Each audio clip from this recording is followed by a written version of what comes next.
अस्सलामुअलैकुम अज़ीज़ तुलबा। आज की इस वीडियो के अंदर मैं आपके साथ 9th class math new book 2025-26 और इससे आगे भी यही बुक चलेगी तो उसकी एक्सरसाइज 1.1 शेयर करने जा रहा हूं, जो आपको मुकम्मल तफसील के साथ समझाऊंगा। तो आइए इसका सवाल नंबर 1 देखते हैं। Identify each of the following as a rational और इरेशनल नंबर। मतलब हमने कुछ हमें नंबर दिए गए, उनमें से शनाख्त करनी है कि कौन सा रैशनल नंबर है और कौन सा इर्रेशनल नंबर है। रैशनल को उर्दू में नातक कहते हैं और इर्रेशनल को उर्दू में गैर नातक कहते हैं। तो आइए सबसे पहले इसका कंसेप्ट समझते हैं और फिर आपके इन सवालों के जो 10 पार्ट हैं आगे मजीद उनको देखते हैं। जी तो अजीज तुलबा, रैशनल नंबर कौन से होते हैं? जैसे ये 2 3 4 5 6 7 8 9 10, मतलब जो सिंपल नंबर होते हैं ना, वो रैशनल नंबर होते हैं। इसके अलावा ये वाले जो स्क्वायर रूट के अंदर लिखे हुए हैं 4 9 16, उसके बाद 25, इसी तरह और भी है, जैसे 36 हो गया, 49 है, उसके बाद 64 है। मतलब जो परफेक्ट स्क्वायर बनते हैं, जैसे मैं आपको समझा देता हूँ। आपको 9th क्लास के अंदर कैलकुलेटर की इजाजत होगी तो ये हम कैलकुलेटर को ऑन करके देख लेते हैं। जैसे ये 4 लिखा हुआ है अंडर रूट, तो आप देखें ये अंडर रूट की अलामत है, ये आपके सामने। आप इसको मतलब प्रेस करें और यहाँ पे 4 लिख दें, ठीक है। तो ये देख लें आप, आपके सामने पूरा पूरा आंसर 2 आया है, तो मतलब ये परफेक्ट स्क्वायर है।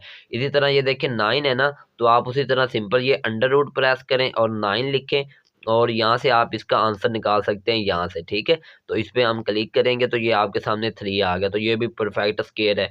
इसी तरह ये जो 16 है, इसको भी आप इसी तरह कर सकते हैं। ये अंडर रूट है और यहाँ पे आप 16 लिख दें तो आपके सामने जो आंसर आएगा ना, वो आप देख सकते हैं ये 4 आ गया, ठीक है। तो इस तरह आपका मतलब ये परफेक्ट स्क्वायर बनते हैं, तो ये भी रैशनल नंबर होंगे। जबकि इर्रेशनल कौन सा है? जैसे ये देखें 2 अंडर रूट है, ठीक है। तो ये देखें हम लिखते हैं जी, ये अंडर रूट उसी तरह और यहाँ पे ये 2 लिख देते हैं, ठीक है। तो ये अंडर रूट 2 मैंने लिखा है, तो इसका आंसर आप देखिएगा। तो ये देखें 1.414, इसी तरह आगे चलता जा रहा है। तो मतलब ये परफेक्ट स्क्वायर नहीं है, तो इसलिए ये इर्रेशनल नंबर होगा। इसी तरह ये 3 अंडर रूट है, 5 अंडर रूट है, 6 है, 7 है, 8 है। चले मैं 7 का भी आपको करके दिखा देता हूँ, लेकिन बस आपको ये कंसेप्ट पता होना चाहिए। जैसे ये अंडर रूट और ये 7 है, तो ये हमने दबाया तो आंसर देखें 2.64, आगे 5 7 5 1 3 1 1। तो मतलब ये परफेक्ट स्क्वायर नहीं है किसी का, तो ये भी इर्रेशनल नंबर होगा, ठीक हो गया। उसके बाद ये आपने याद रखना है कि जो पाई है ना और ई है, ये भी इर्रेशनल नंबर होते हैं। जो ई है ना, इसको कहते हैं यूलर्स नंबर, ठीक है। और पाई से आप वाकिफ ही होंगे मैथ के अंदर। इसके बाद आगे ये देखें जी, ये जैसे ये लिखा हुआ 12.5, इसी तरह ये 2.6342, क्योंकि ये अशारिया के बाद जो है ना आपका जो आंसर है वो खत्म हो रहा है, मतलब कंप्लीट हो रहा है, वो आगे चल नहीं रहा है, ठीक है। मुकम्मल हो गया, तो इसलिए ये रैशनल नंबर है। जबकि इधर देखें तो ये देखें 12.5, 2, 3, 1, 2, 7, 5, 3, 4, 2 और आगे ये डॉट लगे हुए हैं। इसका मतलब है ये आगे कंटिन्यू है, मतलब आगे चल रहा है और इसकी कोई तरतीब भी नहीं है। आपके पास अशारिया के बाद कोई तरतीब नहीं है, मतलब चली जा रहा है इरेगुलरली, तो इसलिए ये इर्रेशनल नंबर होगा। जबकि रैशनल नंबर के अंदर क्या है, जैसे ये देखिए 12.5 है और आगे ये डॉट लगे हुए हैं, तो इसका मतलब ये है कि 5 5 5, मतलब यहाँ पे 5 5 5 आता जा रहा है। तो 5 एक तरतीब के साथ आता जा रहा है, ठीक है। तो इसलिए वो भी रैशनल नंबर होगा। इसी तरह ये 12.5 के ऊपर अगर बार लगी हुई ना, मतलब कि लाइन लगी हुई है, इसका मतलब ही ये है कि ये 5 यहाँ पे चलता जा रहा है, ठीक है। तो इसका मतलब है 5 अगर चलता जा रहा है, एक तरतीब के साथ चल रहा है, तो इसका मतलब वो भी रैशनल नंबर होगा। और इसके बाद ये देख लें 12.5 6 4 2, 5 6 4 2 और इसी तरह आगे ये चलते जा रहे हैं, तो यहाँ पे भी ये रैशनल नंबर है। अब आप कहेंगे ये रैशनल नंबर कैसे हो गया? तो आइए देख लेते हैं। देखें यहाँ पे आपके पास जो बन रही है ना तरतीब, वो ये देख लें 5 6 4 2, ठीक है। उसके बाद फिर 5 6 4 2 और इसी तरह फिर 5 6 4 2, फिर 5 6 4 2, इस तरह ये चलते जाएंगे। तो ये एक मतलब तरतीब के साथ अशारिया के बाद आ रहे हैं, तो ये रैशनल नंबर होंगे। जबकि यहाँ पे इर्रेशनल क्यों थे? क्योंकि उनकी कोई तरतीब ही नहीं थी, ठीक है, इसलिए वो इर्रेशनल थे। और उसके बाद ये आप दो चीजें याद कर लें कि जब रैशनल नंबर के साथ इर्रेशनल नंबर आएगा ना, तो वो भी इर्रेशनल नंबर होगा। और जब रैशनल नंबर इर्रेशनल नंबर के साथ मल्टीप्लाई होगा, चाहे जमा हो चाहे मल्टीप्लाई हो, दोनों सूरतों में इर्रेशनल नंबर ही जवाब आएगा। मिसाल के तौर पे मैं कह देता हूँ जी, जैसे रैशनल नंबर हमारे पास क्या है, 2 है, ठीक है। और इर्रेशनल नंबर क्या होता है, 3 का अंडर रूट, ठीक है। ये देख लें आप, ये रैशनल नंबर 2 था, और ये इरेशनल नंबर 3 का अंडर रूट। तो इन दोनों को चाहे मैं जमा कर दूं चाहे मल्टीप्लाई कर दूं, तो जवाब मेरे पास क्या आना चाहिए, इरेशनल नंबर ही आएगा। ठीक है, तो ये था बुनियादी कंसेप्ट जो मैंने आपको समझा दिया है। तो आइए अब आपकी एक्सरसाइज का जो पहला सवाल है ना, जिसके 10 पार्ट दिए हुए हैं, उनको हम देखते हैं। जी तो अजीज तुलबा, पहला पार्ट है 2.353535 और यहाँ पे एंड हो गया, आगे कोई डॉट नहीं लगा हुआ, कोई ऊपर बार नहीं लगी हुई, मतलब कि ये 353535 बस यहाँ तक सवाल एंड हो गया। और ये मैं आपको ये ऊपर बता कर आया हूँ कि जो अशारिया के बाद मतलब खत्म हो जाता है ना जवाब, वो आपके पास रैशनल नंबर होता है। ठीक है, तो ये आपका रैशनल नंबर होगा। मैं सिर्फ आर लिख रहा हूँ, लेकिन आपने पूरा लिखना है रैशनल नंबर। इसी तरह ये देखें दूसरा पार्ट 0.6 के ऊपर बार है, बार का मतलब है लाइन है और ये चलती जा रही है, लेकिन 6 ही चलेगा और वो एक तरतीब है, इसलिए ये भी आपका रैशनल नंबर होगा। ठीक है, और अगर आप मजीद डिटेल में समझना चाहते हैं तो कंसेप्ट को अच्छी तरह समझें। उसके बाद ये 3 पार्ट देखें 2.23606 और आगे चलता जा रहा है। अब ये देखें अशारिया के बाद पहली बात तो ये चलता जा रहा है, और दूसरी बात ये है कि ये इसकी कोई तरतीब नहीं है, खास तौर पर इसकी क्योंकि कोई तरतीब नहीं है, इसलिए ये रैशनल नहीं होगा बल्कि इररेशनल नंबर होगा, जिसको मैं लिख रहा हूँ आई आर, लेकिन आपने कंप्लीट लिखना है इररेशनल नंबर। इसके बाद चौथा पार्ट देखें 7 अंडर रूट। तो ये मैंने आपको वैसे ही ऊपर बता दिया है, कैलकुलेटर पे हल करके भी दिखाया था, ये इररेशनल नंबर ही है। ठीक है, 7 का अंडर रूट क्या है, इररेशनल नंबर। इसके बाद ई और पाई का भी मैंने आपको बताया था, ये दोनों इररेशनल नंबर है, उनकी वैल्यू भी मैंने आपके सामने लिख दी है। ई की वैल्यू भी आपके सामने लिखी हुई है और पाई की वैल्यू भी आपके सामने लिखी हुई है, लेकिन ये दोनों आपके पास इररेशनल नंबर ही हैं। आप देख सकते हैं इनकी जो वैल्यू है, पहली बात तो वो है कि खत्म नहीं हो रही, और दूसरी उनकी कोई तरतीब नहीं है शारिया के बाद, इसलिए वो इररेशनल नंबर है। आगे ये 7 नंबर 5 + 11 अंडर रूट, ये मैंने आपको लास्ट पे कंसेप्ट समझाया था। ठीक है, अब देखिए 5 रैशनल और 11 अंडर रूट इररेशनल है, तो जब रैशनल और इररेशनल दोनों प्लस होंगे तो आपके पास जवाब हमेशा कौन सा आएगा, इररेशनल नंबर आएगा, तो इसलिए मैं आई आर लिख रहा हूँ। यहाँ पे 3 अंडर रूट भी इररेशनल है और 13 अंडर रूट भी इररेशनल है, दोनों ही इररेशनल है, और जब प्लस होंगे तो जवाब भी इररेशनल आएगा। ठीक है, तो इसलिए मैं आई आर लिख रहा हूँ, आपने पूरा लिख लेना है। ये देखें जी 9 नंबर है 15/4, मतलब कि 15/4। इसको आप कैलकुलेटर पे हल करेंगे, देखेंगे ये कैलकुलेटर ऑन किया, उसके बाद ये हम लिखेंगे 15, ये 15 आ गया, और ये जो बटा होता है ना, इसको आप तकसीम लिख सकते हैं, ये वाला तकसीम और 4, 15 तकसीम 4, तो आपका आंसर आएगा जी 3.75, 3.75। तो ये मैंने लिख भी दिया 3.75। आप देखें अशारिया के बाद ये आंसर खत्म हो गया ना, तो इसलिए ये भी आपका रैशनल नंबर होगा, तो इसको मैं लिख देता हूँ सिंपल आर। अब आखिरी पार्ट देखें जी, ये है 2 - 2 अंडर रूट और आगे फिर ब्रैकेट है 2 + 2 अंडर रूट।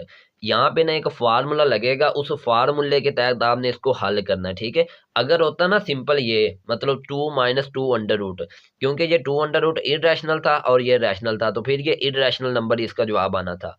अगर ये ना होता, सिंपल ये वाला होता 2 + 2 अंडर रूट, फिर भी इररेशनल नंबर जवाब आना था, लेकिन ये दोनों मल्टीप्लाई हो रहे हैं, तो यहाँ पे एक फार्मूला लग रहा है। फार्मूला क्या है, a - b a + b। ये देखें a - b a + b, तो ये बराबर होता है a का स्क्वायर माइनस b का स्क्वायर। अब a की वैल्यू 2 है और 2 अंडर रूट, b की वैल्यू है, ठीक है, तो a का स्क्वायर मतलब कि 2 का स्क्वायर, ये मैंने 2 का स्क्वायर लिख लिया। उसके बाद ये माइनस आ जाना, ये माइनस फार्मूले वाला, ठीक है, और b का स्क्वायर, b क्या है 2 अंडर रूट, तो 2 अंडर रूट का स्क्वायर। अब अगले स्टेप में ये 2 का स्क्वायर तो 4 आ जाएगा, ठीक है, ये आपने ले लेना है, और ये वाला जो 2 है ना स्क्वायर, ये वाला स्क्वायर इस स्क्वायर रूट से कैंसिल हो जाना है, यहाँ पे सिंपल 2 बच जाना है। अब 4 में से आप 2 माइनस करेंगे तो आपके पास जवाब भी 2 आएगा, ठीक है, और 2 जवाब जो होता है ये रैशनल नंबर होता है, तो इसलिए इसका जवाब रैशनल आना है। ठीक है, तो इस तरह आपका ये पहला सवाल मुकम्मल मैंने हल करवा दिया। आइए सवाल नंबर 2 को समझते हैं। जी तो अजीज तुलबा, दूसरा सवाल है represent the following numbers on number line, जिसका पहला पार्ट है 2 अंडर रूट। टोटल इसके 6 पार्ट हैं, 6 के 6 पार्ट आपको इसी वीडियो के अंदर समझाए जाएंगे। तो पहला पार्ट 2 अंडर रूट, इसको समझते हैं। तो सबसे पहले आपने एक लाइन ड्रा कर लेनी है। मैंने वैसे ये लाइन पहले ड्रा की है, लेकिन मैं आपको समझाने के लिए दोबारा फिर बता देता हूँ आपने कैसे ड्रा करनी है। ठीक है, ये आप स्केल ले सकते हैं, ठीक है, और इस स्केल की मदद से आपने ये लाइन ड्रा कर लेनी है। ठीक है, और इक्वल इक्वल डिस्टेंस पे इस पे आपने इसी तरह डॉटेड डॉट लगा लेने। ठीक है, अब यहाँ पे आप देख लें, ये आप समझ लें, ये आप 0 रख लें, ठीक है, यहाँ पे 1, यहाँ पे 2 और यहाँ पे 3। अब मैंने ऐसा क्यों किया है, क्योंकि नंबर लाइन का असूल है कि दरमियान में सिफर आता है और राइट साइड पे मतलब प्लस में 1 2 3 आता है और लेफ्ट साइड पे माइनस में आता है, मतलब -1 और -2। ठीक है, अब ये 2 अंडर रूट के अंदर मैंने यही क्यों लिए हैं, उसकी रीजन है। देखें, अगर 2 अंडर रूट का आप जवाब लेते हैं ना कैलकुलेटर पे, ये देखें, ये अंडर रूट हमने दबाया और ये 2 है हमारे पास, तो इसका आंसर हमारे पास आ रहा है, ये देख लें 1.414। मतलब कि 1 ये किसके बराबर है, ये तकरीबन बराबर है 1.414।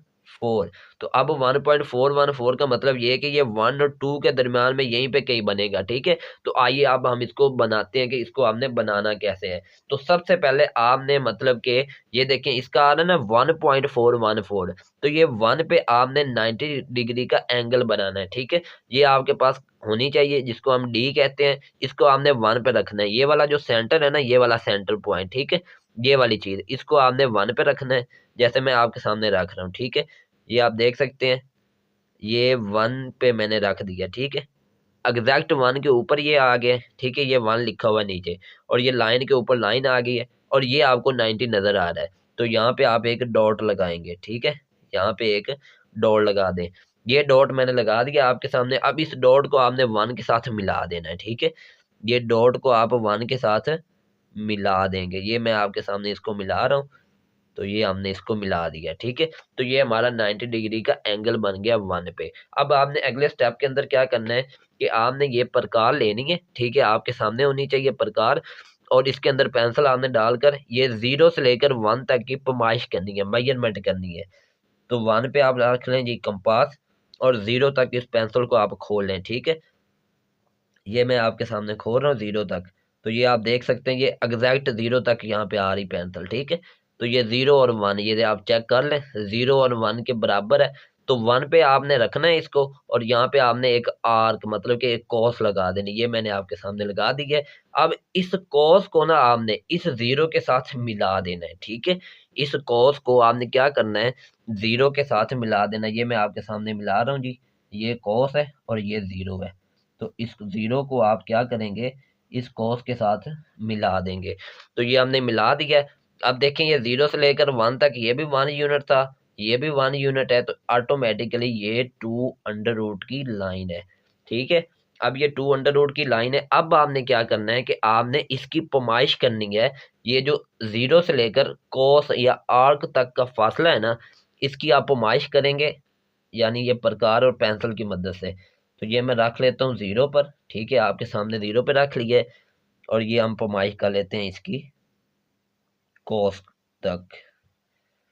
तो ये पैमाइश आपके सामने है। ठीक है, ऑलमोस्ट ये इक्वल है, तो ये पैमाइश आपके सामने है। अब आपने इतने ही फासले पर 0 पे रख के, ठीक है, ये प्रकार की सुई और इतने कॉस तक के फासले पर रख के आपने एक आर्क लगानी है। ठीक है, आर्क लगानी है, ये देखें, ये मैंने आपके सामने एक आर्क लगा दी है। ये आर्क आपने यहाँ पे डॉटेड लाइन की सूरत में भी लगानी है। ये जैसे मैं ये लगा रहा हूँ ना आपके सामने, इस तरह आपने इसमें मतलब थोड़ा थोड़ा गैप रख के लगा लेनी है। ठीक है, क्योंकि आपकी बुक में भी ऐसी लगी हुई है। इस तरह आप इसको लाइन लगा लेंगे, थोड़ी थोड़ा गैप डालकर। अब यहाँ पे देखें, ये जो चीज बनी है ना, यहाँ पे असल में हमारा जवाब आ रहा है 2 अंडर रूट। तो आप क्या करें, यहाँ पे ये तो है ही, इसको थोड़ा सा गहरा कर दें और यहाँ पर रख दें, लिख दें नीचे 2 अंडर रूट। तो इस तरह आपका ये सवाल कंप्लीट हल हो जाएगा। दूसरा पार्ट है 3 अंडर रूट। तो 3 अंडर रूट के अंदर सारा काम वही करना है जो मैंने 2 अंडर रूट के अंदर किया है। तो जितना काम उसके अंदर सेम था ना, वो मैंने आपके सामने पहले ऑलरेडी कर दिया ताकि हमारा वक्त बच जाए। और बाकी जो न्यू काम इसके अंदर आपने करना है ना 3 अंडर रूट के लिए, तो वो मैं अब आपके सामने कर देता हूँ। देखें, ये मैंने उसी तरह ये एक 90 डिग्री का एंगल बनाया 1 पे। ठीक है, और इसी तरह ये आर्क लगाई 0 से 1 तक फासले की और इसको इसके साथ मिला दिया। ठीक है, अब यहाँ पे ये जो आर्क लगी हुई है ना, यहाँ पे आपने 90 डिग्री का एंगल बनाना है फिर से। ठीक है, और ये कैसे बनाना है, ये आपके सामने डी है। अब ये वाला पॉइंट आपने रखना है यहाँ पे और ये एंगल इस साइड पे बनेगा। ये देखें आप, ये आप रखें यहाँ पे। ठीक है, और ये जो लाइन आ रही है ना, ये वाली लाइन इस लाइन के बिल्कुल ऊपर आनी चाहिए, इस लाइन पे। ठीक है, तो ये हम रख लेते हैं यहाँ पर, ये आपके सामने रख दी है। ठीक है, और ये आप देख भी सकते हैं कि ये बिल्कुल एग्जैक्ट आपके लाइन के ऊपर लाइन आ गई है और इस आर्क के ऊपर पॉइंट आ गया है। तो अब 90 डिग्री का हम एंगल बनाते हैं। ये आपको 90 नजर आ रहा है, तो यहाँ पे आप एक डॉट लगा दें, ठीक है। जहाँ पे ये 90 डिग्री का एंगल है ना, यहाँ पे आप एक डॉट लगा दें। ये डॉट मैंने आपके सामने लगा दिया है। इस डॉट को आप क्या करेंगे, इस आर्क के साथ मिला देंगे, ठीक है। इस डॉट को क्या करना है, इस आर्क के साथ आपने मिला देना, कंबाइन करवा देना है, ठीक है। तो ये हमने बना दिया यहाँ पे 90 डिग्री का एंगल। अब अगले स्टेप के अंदर आपने क्या करना है कि जितना फासला है ना 0 से 1 तक, ये 0 है और ये 1 है, जितना फासला है ना 0 से 1 तक वो आप उतनी कंपास खोल लें। तो ये देख लें आप 0 से 1 तक एग्जैक्ट आ गया फासला। अब इतने ही डिस्टेंस पे आपने क्या रखना है, इस आर्क पे आपने इसको रखना है, इस निब को, इस सुई को इस आर्क पे रखना है, जैसे आपके सामने रख दिया है। और यहाँ पे आपने एक न्यू आर्क लगानी है, ठीक है। ये आपके सामने मैंने एक नई आर्क लगा दी है, ठीक है। अब इस आर्क को आपने 0 के साथ मिला देना है, इस आर्क को किसके साथ मिला देना है, 0 के साथ। ये आर्क आपके सामने है, इसको आप क्या करें जी, इस 0 पॉइंट के साथ मिला दें, जैसे मैंने आपके सामने अभी मिला दी है, ठीक है। अब आपने क्या करना है कि 0 से लेकर इस आर्क तक की पैमाइश आपने खोल लेनी है, ठीक है। तो वो मैं आपके सामने खोल लेता हूँ। ये हमारे पास पॉइंट है 0 और ये हमारे पास है जी आर्क, ठीक है। तो ये आप खोल लें। अब इतना जब आप खोल लेंगे तो यहाँ पे आपने आर्क लगा देनी है, ठीक है। और ये मैं आपके सामने लगा रहा हूँ, यहाँ पे आप डॉटेड आर्क लगाएंगे, ठीक है। तो इस तरह आप लगा दें, क्योंकि आपकी बुक में भी ऐसे ही बना हुआ है। तो यहाँ पे ये जो आ रहा है ना पॉइंट, ये असल में हमारा वो पॉइंट है जो हमें चाहिए था। तो यहाँ पे ये पॉइंट जो आया है ना, ये है 3√। और इसका आंसर अगर आप कैलकुलेटर पे लेंगे ना, तो ये तकरीबन आता है 1.7, ठीक है, 1.7। तो देखें ये 1 है, ये 2 है, तो यहाँ पे ऑलमोस्ट 1.7 ही आ रहा है। तो इसका मतलब है ये हमारा सवाल ठीक है। आइए इसके पार्ट 3 को देखते हैं। पार्ट 3 है 4/1/3, ठीक है। तो अब आपने सबसे पहले तो ये वाली चीज देखनी होती है, ये 4 है ना। तो आप देखें, आप एक नंबर लाइन ड्रा कर लें, उसके ऊपर लिख लें 2 3 4 5 6 7, जो मर्जी लिखें, लेकिन उसमें 4 लाजमी आना चाहिए, ठीक है। 4 से 5 तक का फासला लाजमी, जैसे ये आपको नजर आ रहा है 4 और ये आ रहा है 5, ठीक है। इसी तरह ये आगे इधर भी जा सकती है, जैसे इधर आगे 1 आएगा, फिर 0 आएगा, फिर आगे -1 आएगा, फिर -2 आएगा, फिर -3, इस तरह भी आ सकती है। और इधर भी जा सकती है 7 से आगे 8 9 10 जहाँ तक आप ले जाना चाहे। लेकिन हमारा क्योंकि मकसद है ये 4 आया है ना, तो इसलिए 4 हमें लाजमी चाहिए, वो हमने लगा लिया। अब पहले नंबर पे तो आपने इस चीज की शिनाख्त करनी है, वो आपको नजर आ गया। दूसरे नंबर पे आपने ये जो नीचे चीज लिखी हुई ना, जैसे ये 3 लिखा हुआ है यहाँ पे, तो आपने 4 से लेकर उससे अगला जो हिस्सा 5 है उसके 3 टुकड़े कर देने। कितने टुकड़े करने हैं, 3। तो 3 टुकड़े करने के लिए आप इसके दरमियान 2 लाइनें लगाएंगे, ठीक है। ये आगे एक लाइन और ये आगे दूसरी लाइन। आप 2 लाइनें लगाएं, लेकिन टुकड़े 3 हो गए। देखें, ये 4 है, ये एक टुकड़ा हो गया यहाँ तक, उसके बाद यहाँ से लेकर यहाँ तक 2 टुकड़े, और यहाँ से लेकर यहाँ तक 3 टुकड़े हो गए। तो सेकंड नंबर पे आपने नीचे वाले को देखकर टुकड़े करने और उससे एक कम आपने लाइन ड्रा करनी होती है। और आखिरी नंबर पे आपने ऊपर वाला नंबर देखना, वो क्या है, 1 है। तो आप 4 से स्टार्ट हो गए, क्योंकि 4 से 1/3 है, तो 4 से आगे जो पहला आ रहा है यानी पहली लाइन, यही आपका जवाब है। तो इसको आप सिंपल इस तरह करेंगे कि इसको आपने थोड़ा सा बड़ा कर देना है बाकी की निस्बत, और यहाँ पे आप लिख दें 4 से ही 1/3। तो बस यही आपका आंसर आ जाएगा। आगे चौथा पार्ट देखें, -2 से 1/7 है, ठीक है। तो -2 लाजमी है, जैसे ये 0 है, इधर को प्लस की तरफ जाएगा, इधर को माइनस की तरफ। तो 0 -1 -2 -3 -4, इस तरह ये चलते जा रहे हैं। तो ये -2 आपको नजर आया, ठीक है। पहला मतलब पहली चीज हमने देख ली। दूसरी चीज क्या है, ये जो नीचे 7 लिखा हुआ ना, आपने -2 के बाद आगे आता है -3, तो इसके आपने 7 टुकड़े कर देने हैं। तो 7 टुकड़े करने के लिए कितनी लाइनें लगाएंगे, 6 लाइनें लगाएंगे। तो हम इसको इक्वल 6 पार्ट्स में मतलब डिवाइड कर लेते हैं। 1, उसके बाद 2 3 4 5 6, और ये 7 पार्ट ऑटोमेटिकली बन जाता है, ठीक है। और उसके बाद आपने ये पहला ऊपर वाला हिस्सा देखना, वो क्या है, 1 है। तो अब -2 के बाद जो पहला हिस्सा आ रहा है वो 1 ये है। तो इस लाइन को आप बड़ा करते हैं, ठीक है। इसके और भी कई तरीके होते हैं, मैं आपको बड़ा करके दिखा रहा हूँ, लेकिन ये इस तरह यहाँ पे सर्कल भी किया जा सकता है, और भी तरीके होते हैं। बहरहाल इस तरह भी आप करेंगे तो आपका ये सवाल सही हो जाएगा। आगे इसका 5 पार्ट है, 5/8। अब इधर कुछ भी नहीं है, तो इधर आप फर्ज कर लें, यहाँ पे 0 है। जहाँ पे कुछ भी नहीं है ना, तो यहाँ पे आप फर्ज करेंगे क्या है, 0 है। तो आप देखें ये 0 है और ये 1 है।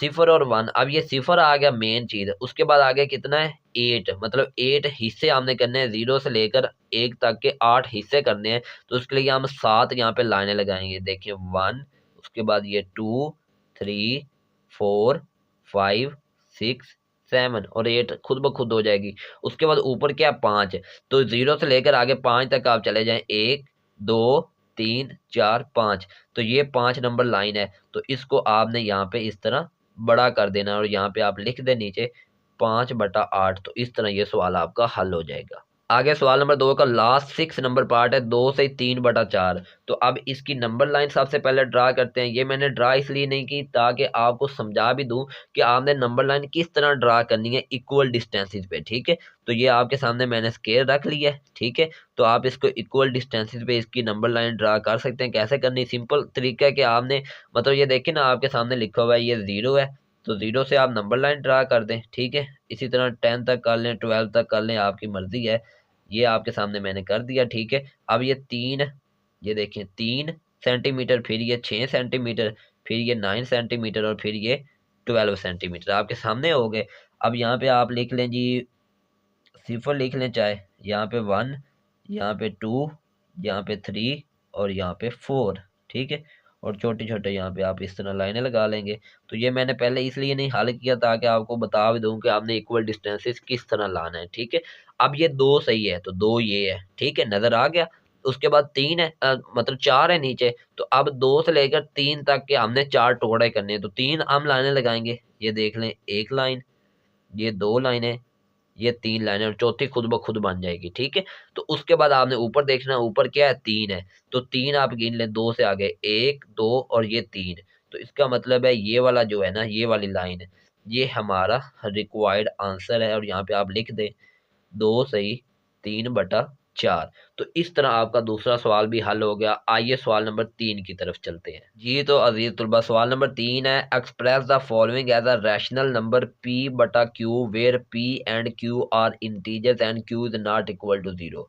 मतलब हमें ये नंबर दिया हुआ है 0.4 बार, ठीक है। इसको हमने p/q की शक्ल में लाना है और q नीचे 0 नहीं होना चाहिए, ठीक है। तो आइए इस सवाल को हम हल करते हैं। तो सबसे पहले आपने क्या काम करना है जी, कि इस रकम को आप लेट कर लें, ठीक है। आप इसको क्या करेंगे, लेट कर लें। Let x is equal to 0.4 bar. अब जो बार ऊपर आई है इसका मतलब मैं आपको पहले भी समझा के आया हूं कि इसका मतलब ये होता है कि 0.4 4 4, मतलब ये 4 4 इस तरह आप डॉट लगा दें। इसका मतलब है कि ये चलती जाएगी, ठीक है। इन डॉट का मतलब है। अब इसको आप इक्वेशन नंबर 1 का नाम दे सकते हैं, ठीक है। अब देखें अशारिया के बाद कितने हिस्से, एक हिस्सा है 4, तो आप इसको 10 से मल्टीप्लाई कर देंगे। अगर यहाँ पे होते ना 2 हिस्से तो आप इसको 100 से मल्टीप्लाई करते। अगर यहाँ पे होते हैं अशारिया के बाद 3 हिस्से तो आप इसको 1000 से मल्टीप्लाई करते। लेकिन यहाँ पे एक ही हिस्सा है ना 4, तो आप इसको 10 से मल्टीप्लाई कर दें। तो आप यहाँ पे लिखेंगे जी मल्टीप्लाई, मल्टीप्लाई बोथ साइड्स, यानी BS लिख लें या बोथ साइड्स लिख लें by 10। Multiply both sides by 10। अब ये x को आप क्या करेंगे, 10 से आप ज़रब करेंगे तो ये 10x हो जाएगा। और इधर आप इसको ज़रब करेंगे 10 ज़रब 0.444 और इसी तरह ये डॉटेड है। तो बहरहाल अब आप ये 10x तो इधर ऐसे ही रहना है, ठीक है। और इधर आप इसको मल्टीप्लाई करवा दें कि 10 ज़रब 0.444 है। तो ये आपको कैलकुलेटर की हेल्प होगी। आप लिखेंगे 10, उसके बाद ज़रब और उसके बाद 0.444। तो ये आंसर आएगा 4.44, 4.44 आंसर आएगा। लेकिन ये देखें डॉटेड उसी तरह ही है साथ। तो आप लिखें जी 4.44 और 4 इसी तरह ये डॉटेड लगा दें, ठीक है। और यहाँ पे आप इसको इक्वेशन नंबर 2 का नाम दे दें। ये मैंने तीसरा 4 अपने पास लिखा। इस डॉट का मतलब यही है कि यहाँ पे 4 4 चलते जा रहे हैं। तो आप 3 लिख लें, 4 लिख लें, इससे कोई फर्क नहीं पड़ेगा। अब ये आपके पास इक्वेशन 1 आ गई, ये इक्वेशन 2 आ गई। अब आप इक्वेशन 1 जो है ना इसको इक्वेशन 2 से सब्ट्रैक्ट कर दें, माइनस कर दें। तो इसका बाकी पार्ट मैं यहाँ पे आपके सामने ही हल कर रहा हूँ।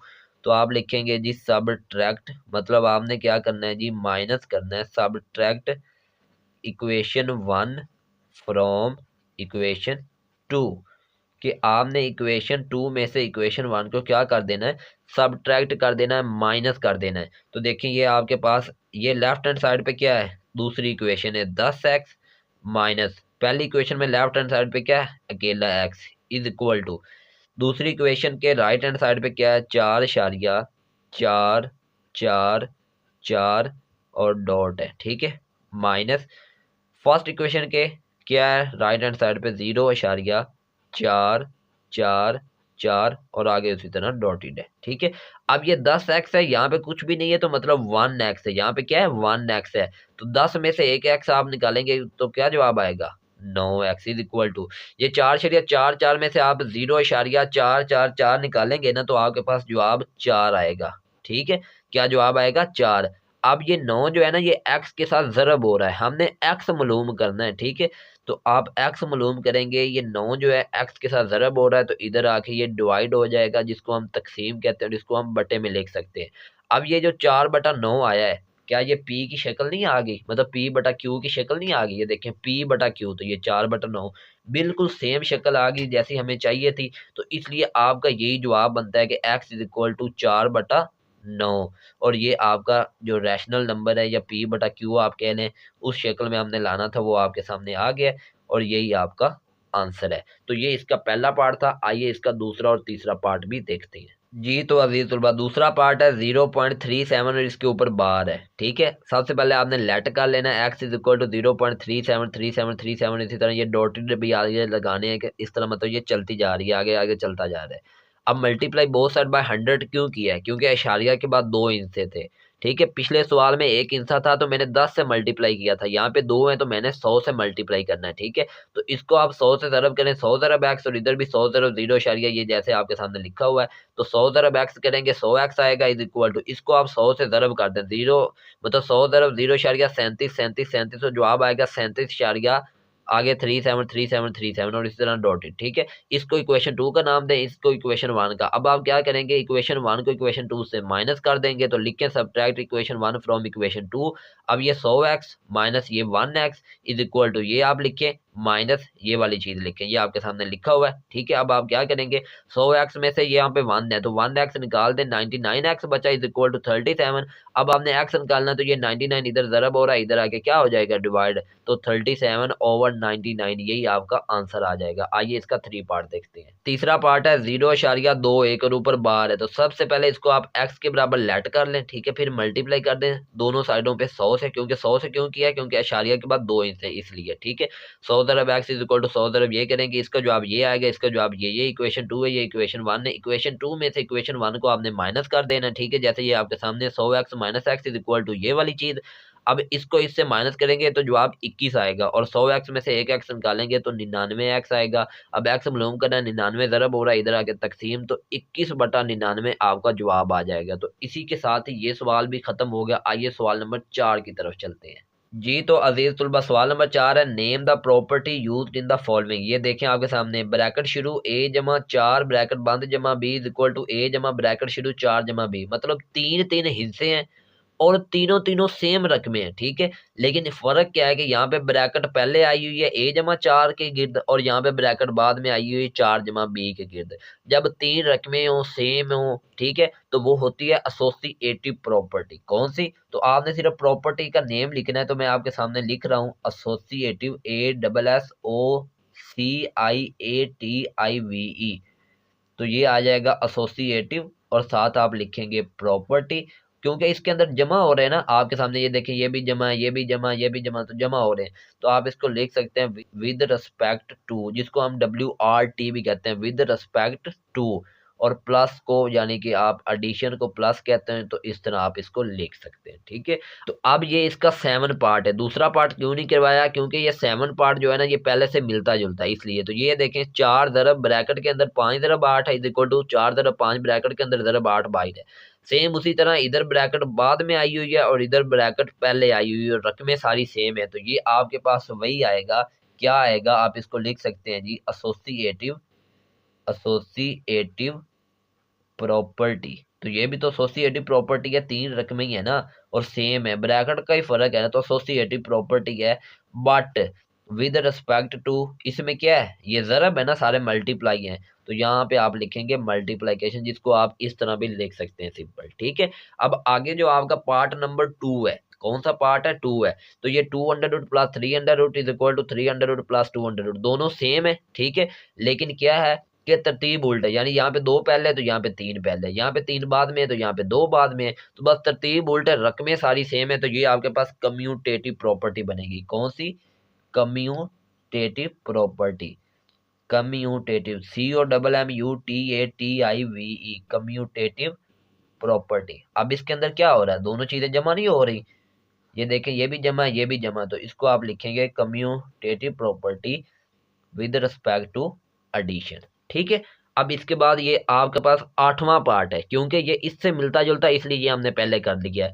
तो ये देखें A B is equal to B है, अब इनके दरमियान ना कोई अलामत नहीं है, तो ए बी इस तरह मल्टीप्लाई हो रहे हैं आपस में, और इधर भी बी, ये दोनों आपस में मल्टीप्लाई हो रहे हैं, ये भी मल्टीप्लाई ये भी मल्टीप्लाई, और दोनों सेम रकमें, बस तरतीब उल्टा, यानी ए पहले है बी बाद में, इधर बी पहले और ए बाद में, तो इसी तरह ही बनता है ना। लेकिन यहाँ पे क्योंकि मल्टीप्लाई हो रहे हैं आपस में, तो इसलिए ये इसका जवाब बनेगा commutative, COMMUTATIVE, commutative property with respect to, क्या आएगा, एडिशन आएगा या मल्टीप्लाइकेशन आएगा, क्योंकि यहाँ पे मल्टीप्लाई हो रहे हैं तो इसलिए यहाँ पे आप क्या करेंगे, मल्टीप्लाई करेंगे। ठीक है, तो commutative property with respect to multiplication. आगे पार्ट 5 है, 16 प्लस 0 इज इक्वल टू 16, कि 16 के अंदर आपने 0 को जमा किया तो जवाब तो 16 ही आना है, तो कोई भी हिंसा जिसके अंदर आप 0 को जमा करेंगे, ठीक है, तो जवाब वही आएगा। जैसे यहाँ पे अगर 6 होता तो 6 जमा 0 भी तो 6 आना था, 4 होता 4 जमा 0 भी तो 4 ही आना था, तो ये है 16 जमा 0 इज इक्वल टू 16, तो इसलिए ये 16 ने अपनी शनाख्त नहीं खोई, जैसे 16 था वैसे का वैसे ही जवाब आया, चाहे आपने 0 ऐड भी किया है, तो इसका मतलब है ये आइडेंटिटी प्रॉपर्टी है। कौन सी प्रॉपर्टी है, आइडेंटिटी, मतलब कि शनाख्त वाली, के 16 की शनाख्त वही की वही रही है, उसने अपनी शनाख्त जो है वो लूज नहीं की, तो आप इसे लिखेंगे आइडेंटिटी प्रॉपर्टी। लेकिन यहाँ पे क्या आया, जमा आया, तो आप इसे लिखेंगे with respect to addition, with respect to addition. अब इसका पार्ट नंबर 6 है, ये भी इससे से मिलता जुलता है, ये देखें 100 ज़रब 1 इज इक्वल टू 100, ठीक है, कि 100 को आपने 1 से ज़रब दी, जवाब 100 ही आया है, तो कोई भी हिस्सा जिसको आप 1 से ज़रब करेंगे जवाब वही आएगा, जैसे 6 ज़रब 1 6 आना है, 4 ज़रब 1 4 आना है, इसी तरह 100 ज़रब 1 100 आया है, तो मतलब 100 ने भी अपनी शनाख्त नहीं खोई है, तो इसका भी यही जवाब है, identity property, IDENTITY, identity. Identity किसे कहते हैं, शनाख्त को, पहचान को। ठीक है, identity property with respect to, अब यहाँ पे ये मल्टीप्लाई आ रहा है ना, मल्टीप्लाई 1 है, तो इसलिए यहाँ पे आप इसे मल्टीप्लाइकेशन का नेम देंगे। अब ये पार्ट नंबर 3 आया है, x minus X is equal to 0, तो ये part number 3 x minus X, जैसे मिसाल के तौर पे मैं कहता हूँ जी 8 माइनस 8, तो जवाब क्या आता है, 0 आता है। असल में क्या है, ये 8 है और ये माइनस 8 8 का उल्ट है, क्या है, उल्ट है, और उल्ट को हम कहते हैं इनवर्स, उल्ट को क्या कहा जाता है, इनवर्स, और ये दोनों ऐड हुए हैं, असल में ये इस तरह है, 8 प्लस और 8 का उल्ट था माइनस 8 इज इक्वल टू 0, ये प्लस माइनस माइनस होता है इसलिए 8 माइनस 8 0, तो ये 8 का उल्ट है माइनस 8 और ये आपस में क्या हुआ है, प्लस, तो जवाब 0 आया है। तो x माइनस एक्स, क्योंकि x का उल्ट है माइनस एक्स, तो ये इनवर्स हुआ, और ये प्लस इसमें हुआ तो ये एडिटिव हुआ, तो इसको हम कहेंगे एडिटिव इनवर्स। क्या कहेंगे जी, एडिटिव इनवर्स प्रॉपर्टी, या आप एडिटिव इनवर्स अकेला लिखते हैं, क्योंकि ये एडिटिव इनवर्स ही हुआ है। तो जब भी दो उल्ट चीजें आपस में जमा होती हैं तो जवाब 0 आता है सेम वैल्यू के साथ, तो इस तरह जैसे ये मैंने आपके सामने किया, तो ये एडिटिव इनवर्स इसका जवाब है। आगे ये चौथा पार्ट है, a into B plus C equal to A B जमा ए सी, मतलब ये a जो है ना ये मल्टीप्लाई हुआ है बी के साथ भी और सी के साथ भी, a को b से मल्टीप्लाई किया तो a b, और जमा का जमा आ गया, और a को c से मल्टीप्लाई किया तो a c, मतलब कि ये a जो हुआ ना ये डिस्पर्स हुआ है, फैला है, इसने मल्टीप्लाई किया b के साथ भी c के साथ भी, तो इसको हम कहते हैं जी डिस्ट्रीब्यूटिव प्रॉपर्टी।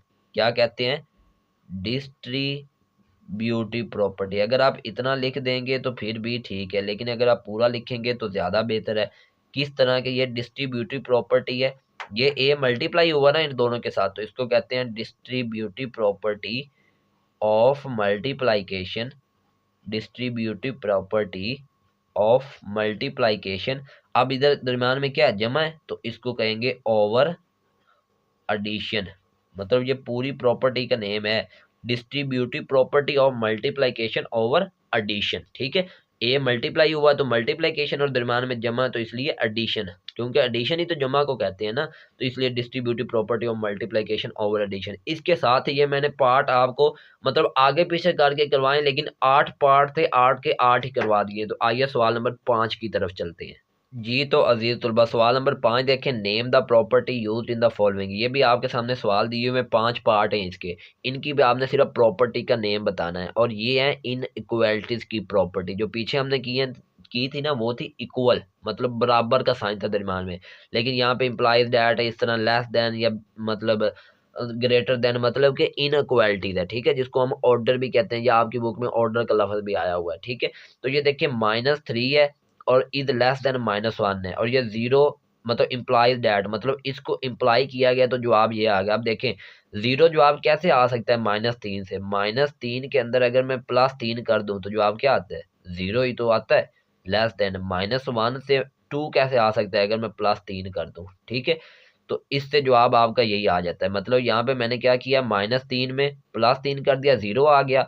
-1 में +3 किया तो आपके पास जवाब आ जाएगा, मतलब यही वाला 2, तो 0 लेस देन 2। तो अब मैंने क्या किया, ये ऐड नहीं किया दोनों तरफ, तो जब ऐड हम करते हैं उसको कहते हैं एडिटिव प्रॉपर्टी। कौन सी प्रॉपर्टी, एडिटिव प्रॉपर्टी। तो यहाँ पे आपने कुछ भी नहीं लिखना, आप सिंपल लिख दें एडिटिव प्रॉपर्टी ऑफ इनइक्वालिटी, क्योंकि ये इनइक्वालिटी की, या एडिटिव प्रॉपर्टी ऑफ ऑर्डर भी आप लिख सकते हैं, या आप लिख सकते हैं order property with respect to addition. तो ये सारे जवाब ही सही है। इसके बाद ये तीसरा पार्ट पहले है, if A is less than B then A जमा C is less than B जमा सी। कि ए जो है वो बी से छोटा है, जैसे मिसाल के तौर पे ये 2 जो होता है 3 से छोटा होता है। ठीक है, अब आपने क्या करना है, ए जमा सी, मतलब कि इसके अंदर आपने ए के अंदर भी और बी के अंदर भी कोई चीज जमा करवानी और बराबर, मतलब सी जमा करवाना। मिसाल के तौर पे सी 3 है, तो ए क्या था, 2 था ना ये वाला, तो 2 जमा 3 इज लेस देन बी क्या 3, तो 3 जमा ये वाला 3 सी है, तो 2 जमा 3 क्या होता है 5, इज लेस देन 3 जमा 3 क्या होता है 6। तो ये मिसाल आपको सिर्फ समझाने के लिए लिखी है, असल में आपकी यही बस इतना ही आपको आएगा, इसका ही आपने जवाब बताना होगा। तो ए इज लेस देन बी है, ए जमा C is less than B जमा सी है, ये देखें बिल्कुल लेस ही आ रहा है, तो ये बिल्कुल सही आ रहा है, लेकिन प्लस करने से आया है। ठीक है, तो प्लस करने से बिल्कुल यही इसका जवाब बनेगा, एडिटिव प्रॉपर्टी ऑफ ऑर्डर। तो मैं यहाँ पे सिंपल लिख रहा हूँ एडिटिव प्रॉपर्टी, बाकी आप खुद लिख लीजिएगा ऑफ ऑर्डर। जब आगे दूसरा पार्ट देखें, if A is less than B then 1/a is greater than 1/b, मतलब उल्ट हो गया। देखें ए जो है वो बी से छोटा, जैसे मिसाल के तौर पर फर्ज करें 10 जो होता है वो छोटा होता है 100 से, तो इसको उल्ट किया है आपने, मतलब ये 10/1 था और इधर 100/1 था। अब आपने क्या किया, 1/10 कर दिया 1/100, तो 1/10 जो है ना, यहाँ पे ये अलामत इस तरह थी, छोटा था 10, तो यहाँ पे 1/10 बड़ा हो जाएगा। चाहे आप कैलकुलेटर पे हल कर दें, 1/10 लिखेंगे 0.1 आएगा, 1/100 लिखेंगे 0.01 आएगा, और 0.01 छोटा होता है 0.1 से, तो इसलिए बिल्कुल ये सही है। मतलब ये वाली चीज सही लिखी हुई है कि ए छोटा बी से, लेकिन जब आपने उसको इनवर्स किया है ना, मतलब उसका उल्ट किया है, तो वो 1/a जो होता है वो बड़ा हो जाता है 1/b से। तो इस प्रॉपर्टी का नेम है जी रेसिप्रोकल प्रॉपर्टी। कौन सी प्रॉपर्टी, रेसिप्रोकल प्रॉपर्टी, मतलब कि ये उल्ट वाली प्रॉपर्टी है। तो ये मैंने आपके सामने ये एग्जांपल से आपको समझा दिए, ये एग्जांपल आपको सिर्फ समझाने के लिए लिखी हुई है। आगे चौथा पार्ट देखें, either A is greater than B और A is equal to B और A is less than B, मतलब ए जो है बी से बड़ा भी है, ए बी के बराबर भी है, और ए बी से छोटा भी, मतलब 3 प्रॉपर्टी आ गई हैं। तो 3 को कहते हैं ट्राई। ठीक है, लेकिन इस प्रॉपर्टी का नेम है ट्राई कोटोमी, ट्राई कोटोमी प्रॉपर्टी, लेकिन ट्राई को वैसे 3 के लिए इस्तेमाल किया जाता है। तो ये 3 है, ए बड़ा भी है, बराबर भी है, छोटा भी है, तो 3 ही आ जाती है, तो इसलिए ट्राई कोटोमी प्रॉपर्टी। आप देखें चौथा पार्ट है, if A C is less than B C and C is greater than 0 then A is less than B. मतलब वो कह रहा है जी ए सी है और वो छोटा है बी सी से, और जो सी है ना वो 0 से बड़ी उसकी रकम है। ठीक है, तो ए जो छोटा है वो बी से, मतलब सी जो है ना, ये देखें ये ए जो है 4 है, ये सी समझ ले 2 है, ये छोटा है, बी 6 है और सी हमारे पास 2 है। अब देखें 4 को 2 से ज़रब करेंगे जवाब क्या आएगा 8, और 6 को 2 से ज़रब करेंगे जवाब क्या आएगा 12। तो 8 छोटा ही होगा ना 12 से। तो मतलब ये वाली चीज़ जो है ना, ये बिल्कुल सही है कि ए जो छोटा आएगा वो बी से, ये ए मतलब छोटा आएगा बी से। क्यों? जब हम ये दो दो खत्म करेंगे तो 4 6 तो छोटा ही आएगा ना। जैसे मिसाल के तौर पे ये सी से खत्म, ये सी से खत्म, तो ए इज लेस देन बी आएगा। तो बिल्कुल सही चीज़ है। तो हमने इसके अंदर कैंसिल किया है ना, तो इसको हम कहते हैं कैंसिलेशन प्रॉपर्टी। ठीक है, कैंसिलेशन प्रॉपर्टी, क्योंकि हमने इसके अंदर क्या किया है, सी को कैंसिल किया तो कैंसिलेशन प्रॉपर्टी आएगा। लेकिन इसका एक और नाम भी है, डिवीजन प्रॉपर्टी भी इसको कहते हैं। ठीक है, तो वो आप खुद लिख लीजिएगा, DIVISION, डिवीजन प्रॉपर्टी भी इसे कहते हैं। आगे आखिरी पार्ट नंबर 5 वो देखें आप। If A C is less than B C है and C is less than 0 then A is greater than B है। मतलब यहाँ पे सी था 0 से बड़ा, मतलब जैसे मैंने 2 लिया था। यहाँ पे जो वो कह रहा है ना जी, बाकी सारा सवाल सेम है। सी जो है वो लेस देन 0, जैसे मैंने -2 लिया, -2 0 से छोटा होता है। अब 4 को -2 से ज़रब किया -8, और 6 को -2 से ज़रब किया -12। अब -8 जो होता है ना, ये बड़ा होता है -12 से। तो इसका मतलब ये कि ये जो ए है ना, ये बड़ा आ जाएगा बी से, क्योंकि ये इधर ए से छोटा था तो यहाँ पे ए बड़ा। ये देखें, यहाँ पे ये छोटी रकम थी, लेकिन यहाँ पे -8 जो आप बड़ा आएगा। तो मतलब ये वाली चीज़ साबित हो गई है। और इसके अंदर भी असल में ये सी जो है ना, इस सी से कैंसिल होता है। तो कैंसिल होता है तो कौन सी प्रॉपर्टी आएगी?